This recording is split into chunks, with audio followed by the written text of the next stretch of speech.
Fair enough. She has a point. Oh, we're just starting. Oh my God. Hello, everyone. Welcome to Let's Talk About It. I'm Eduardo. I'm Catherine. I'm Joanna. So this section, we're going to be talking about Harvey Weinstein.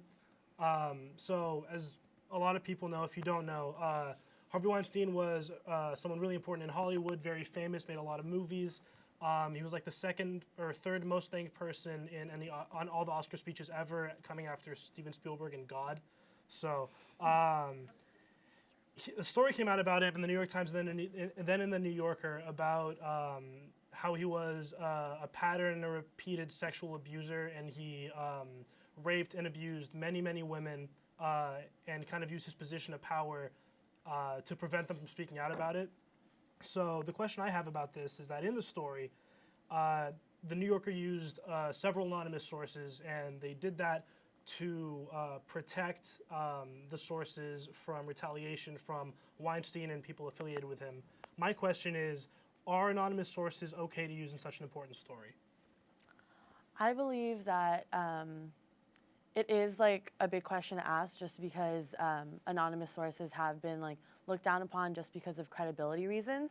However, Weinstein's misconduct within Hollywood has been an open secret for years now, and the reason nothing has ever been done about it was because the investigations into it by journalists haven't been able to like get ground because of the fact that people were too scared to come out and talk about it, because of the fact that like Weinstein was always going for NDAs to make these women like be quiet, or he would threaten their careers. And so this was the opportunity for journalists to get that story without putting those women in like danger of any sort. And I agree with that too. It is like pretty important to use anonymous sources because in the current society that we have around rape culture or just sexual assault or sexual harassment culture, usually it's the women that end up being blamed or end up being like put on the spot for like what happened. And so the highlight of their life becomes sort of like what happened to them, and they become this victim rather than like a person. And so I feel like keeping that anonymity keeps them from changing like who they are.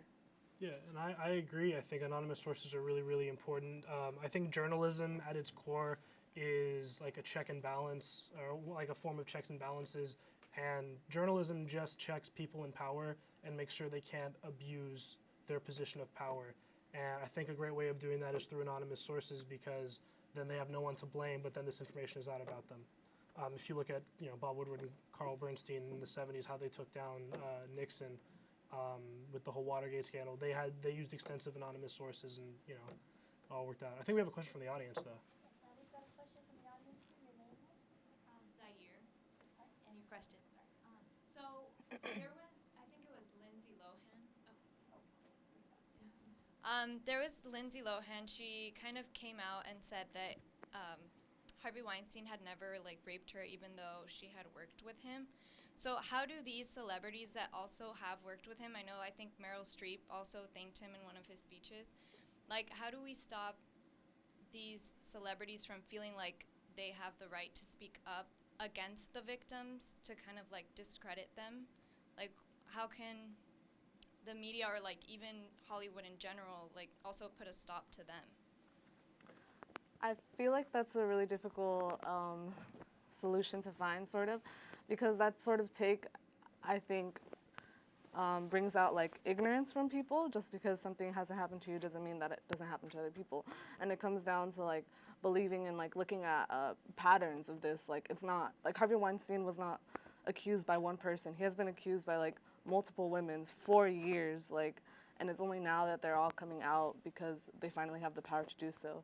I think the important thing is that we shouldn't stop people from speaking out for or against somebody because they have the right to do that. I think we as a society should start focusing on believing victims and trusting the victims when they claim they have been sexually abused or assaulted.